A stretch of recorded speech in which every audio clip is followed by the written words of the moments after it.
Shalom and welcome to the series 40 days and 40 revelations. और आज 33वें दिन हम बात करेंगे यूहन्ना की, जो कि यीशु मसीह का प्रिय चेला कहा जाता है, क्योंकि वो खुद के लिए भी यही गवाही देता है कि मैं प्रभु यीशु मसीह का प्रिय चेला हूँ। और इस प्रिय चेले ने एक बहुत ही खास काम किया जो कि बाकी किसी गॉस्पेल में हमको नहीं मिलता।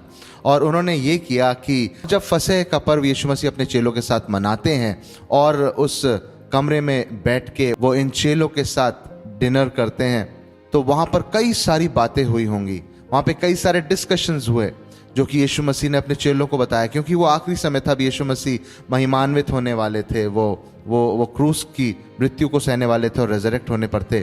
तो बहुत इंपॉर्टेंट बातचीत वहाँ पर हुई। तो वो किसी भी गॉस्पेल में रिकॉर्ड नहीं हुई, लेकिन यूहन्ना ने उस बात को रिकॉर्ड किया। और अध्याय 13 से और अध्याय 17 तक वही बातें हैं जो यीशु मसीह ने उनके साथ बैठ के साझा करी और बताई। एक बात मेरे मन में आने लगती है कि बाकी सारे गॉस्पेल्स में ये बातें क्यों रिकॉर्ड नहीं हुई होंगी।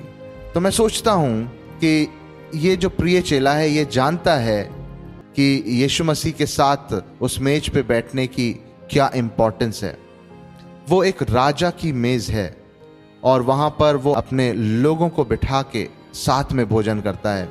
यूहन्ना जानता है कि वो राजा सबके लिए है, पर मेरे लिए वो मेरा पिता है और मेरे पिता का एक राज्य है, और उस राज्य के इंपॉर्टेंट डिस्कशंस वो टेबल पर करता है। ये बिल्कुल वैसा ही है जैसे कि हम अपने परिवार के साथ बैठ के भोजन करते हैं और कई सारे पारिवारिक मसलों के ऊपर बातें करते हैं। और वहाँ पर यीशु मसीह भी अपने इस परिवार के साथ बैठे थे और बातें करते थे।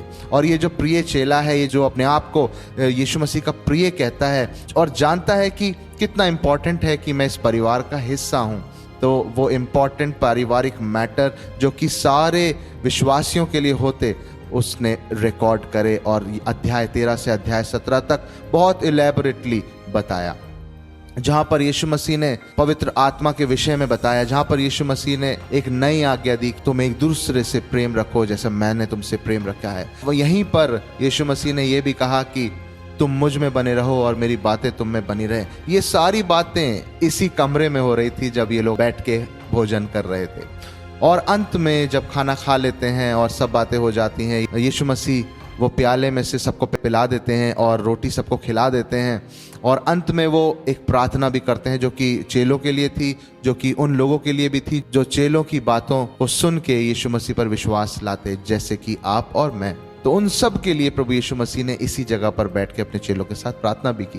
तो ये कितनी इंपॉर्टेंट बातचीत थी जो यहाँ पर हुई। और आज हम भी जब यीशु मसीह के साथ संगति करते हैं मॉन्डी थर्सडे के दिन, और हम जानते हैं कि इसको हम हर साल मनाते हैं, तो हम इसकी इंपॉर्टेंस को इस कदर जान लें कि ये एक पारिवारिक भोजन है जिसमें यीशु मसीह जो राजा है, और जैसा वचन कहता है कि जितनों ने उस पर विश्वास किया वो पिता की संतान कहलाए। तो वो एक ऐसी टेबल है जहाँ पर उसके बेटे और बेटी बैठते हैं और वो उसके साथ कम्युनियन करते हैं, उसके साथ सहभागिता करते हैं। और यीशु मसीह जैसे उस दिन सब चेलों को हर एक बात बताते थे, आज जब हम उसके साथ आत्मिक रूप से बैठ के और उसके भोज में शरीक होते हैं, तो वो हमको भी अपनी आत्मिक बातों से तृप्त करता है, बताता है, हमारे जीवन के विषय में बताता है, जैसे उसने यहूदा के विषय में और पतरस के विषय में बोला उस दिन। उसी तरह से जब हम उसके साथ संगति करते हैं तो वो सारी बातें जो राज्य से रिलेटेड हैं, पिता हमारे साथ अपने बेटे और बेटियों के साथ साझा करते हैं, उनको बताते हैं। तो कितनी ही आदर की बात है ये हमारे लिए कि एक राजा जो कि सारी ब्रह्मांड का रचयिता है, वो हमको अपने साथ भोज करने के लिए बुलाता है और कहता है कि मेरी यादगारी में तुम यही किया करना, क्योंकि जब तुम बैठ के मुझे याद करोगे तो फिर मैं तुम्हारे साथ बैठ के भोजन करूंगा, तुम्हारे साथ रहूंगा और उन बातों की चर्चा करेंगे जिन बातों के लिए तुम चिंता करते हो, उन बातों के विषय में तुमको बताऊंगा जो आने वाली हो, जो मैं तुम्हें बताना मांगता हूं। और ऐसी ही बात हम लूका रचित सुसमाचार और उसके 24वें अध्याय और 30-31 आयत के आसपास पढ़ते हैं। और वहां पर दो चेले हैं और यीशु मसीह रेजरेक्ट होने के बाद उनसे मिलते हैं, और वहां पर जैसे ही यीशु मसीह भोजन करने बैठते हैं इन लोगों के साथ और रोटी तोड़ते हैं, वैसे ही इन दो चेलों की आंखें खुल जाती हैं और पहचान लेते हैं वो कि ये तो यीशु मसीह है, ये तो मसाया है। और उसी तरह से जब आप और मैं इस समय उसके साथ भोज में शरीक होते हैं, बैठते हैं और विश्वास के साथ कि मैं अपने पिता की मेज में बैठा हूँ, तो हम उसके प्रेम को पहचानते हैं, हम उसके हृदय को भी पहचानने लगते हैं, हम अपने पिता को बहुत अच्छे से जानने लगते हैं। तो ये प्रभु भोज इतना ज़्यादा ज़रूरी है कि ये हमको पिता के हृदय तक पहुंचाता है। ये भोज इतना ज़रूरी है कि ये हमको हमारे ही अस्तित्व के बारे में और भी बातें बताता है। ये इतना ज़रूरी है कि हम उसकी सामर्थ को, जो रेजरेक्टेड यीशु मसीह की सामर्थ है, उस सामर्थ को हम अपने जीवन में महसूस करते हैं और उसमें हम चलते हैं।